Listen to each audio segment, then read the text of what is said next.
Hi everyone, I'm Chris Martinson of Peak Prosperity. It is Friday, August 28th. August, your new October, if you're looking at markets. Wow, a lot going on. Let's start the update right here. I think I have to begin with the phrase Potemkin Village. Originally, it came, I guess the story goes that when Catherine II in 1787 was taking this trip up the Dnieper River to go to Crimea, these villages were erected, just fake villages were erected so that as she progressed up the river, she would look out across the gunnels of the ship she was on and say, wow, my country's doing really great. And as soon as the ship passed, these villages were deconstructed and raced in front of her and reconstructed. So the idea, the phrase Potemkin Village is now used politically and economically to describe any construction, literal or figurative, which is intended to deceive the viewer into thinking things are better than they are. Now, why do I bring this phrase up, Potemkin Village? Because I think we have Potemkin markets today. Look at the close of the market today on Friday, August 20th. Look at the last 22 minutes of the market. It was wallowing around, it was down, and then it just went straight up right into the close and just made it green. So the newscasters can come into tonight, Friday, and all weekend long, we can regale ourselves with stories about how there was another green close in the markets. That's a good thing. Look at what happened on Thursday, the day before, on August 27th. Wow, what an extraordinary explosion. Almost 400 Dow points were laid on in just this little tiny vertical window so that they could come at the end of the day and say, look at this normal look, the Dow was up 300 points. It was astonishing. So these are Potemkin markets. They're there to deceive. They're there to deceive what? You, of thinking that things are better than they are. To understand the real story, you have to look behind the scenes. This is really important today. It's so critical that we understand what's really happening. And when we look at the edges of this story, when we look at what's happening in the emerging markets, South Africa, all of South America, Brazil in particular, Mexico, we look at what's happening across the Asian rim right now, Malaysia, Singapore, what's happening in China. Oh my goodness, it is astonishing what's going on right now. There's a complete implosion, as it were, of capital. There's going to be debt being called. It's just an extraordinary mess. Worse than 1997 for the Asian rim countries. I think this is going to be worse than 1994 for Mexico in terms of its peso crisis that's going on right now. All of this is happening.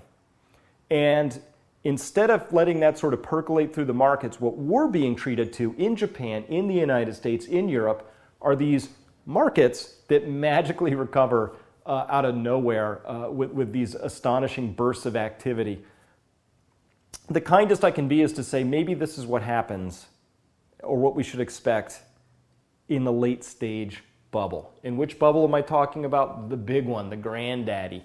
The biggest bubble of them all, the one that began in the mid-1970s, a credit bubble that is now so large and so entrenched in all of the major political blocs and currency unions and economic arenas that nobody knows how to stop it. 2008, the warning shot across the bow. We could have done something. We could have stopped our acquisition of new debt. What did we do from 2008 to current?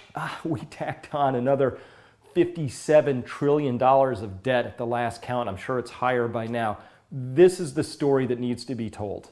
We can't pay all that money back unless there's an incredible amount of economic growth. Since there is no economic growth, what do? We erect Potemkin markets. If we can just make the markets look like they're okay, maybe things will turn out okay.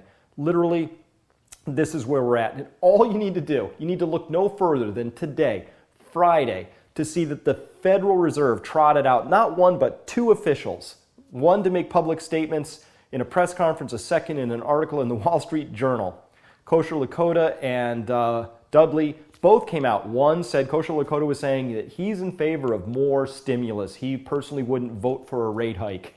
And Dudley said, I'm not sure a rate hike in September makes sense. Both of those are just there to try and prop the Potemkin market up for a little bit longer. And you have to ask yourself this: what are they so afraid of? There was a 10% correction, very ordinary. We'd been almost in the third, I think it was the third longest time between corrections ever in stock market history, a very ordinary correction. It had already recouped most of those losses in just 2 trading days. And the Fed still felt it was necessary to bring officials out to calm the markets and make them go higher, to erect that Potemkin market into a new higher state of of valuation. And so this is what you need to be asking yourself. What are these Fed officials so afraid of? And if they're that afraid, how afraid should you be? Now, I don't want to be the guy who continually cries wolf, but our position at Peak Prosperity is this. It's very simple. This is a bunch of BS. It is all just statistical mirage and money printed out of thin air. And it was supposed to do some things and it didn't do any of those things. And the world is beginning to catch on. And this is a very important story. So making sure that you're safe and that you know what to do about it, very important. Now we have two special reports out on Peak Prosperity this week. We have one that just came out this afternoon on Friday. It's by Brian Preddy. It goes through a lot of the emerging market data. It really just a wonderful report helping you understand where we are on the emerging market side of this. And Nomi Prinz, in a report that came out 2 days ago, dives into and digs into the Mexico situation. Really important. The United States' most important trading partner to the south. Mexico's got some things going on. The peso just broke to all-time new lows this past week. All kinds of issues are going to come up with that. So those two reports are really important and seminal. We're just coming up with a lot of content right now. Why? Things are happening really, really fast. So come join us at Peak Prosperity. I have a million more things I could tell you about right now. Don't have time. Come by Peak Prosperity. We're having really engaged conversations. Can't wait to see you there. And if you haven't already, you can subscribe right there. Otherwise, have a great weekend. We'll see you next week.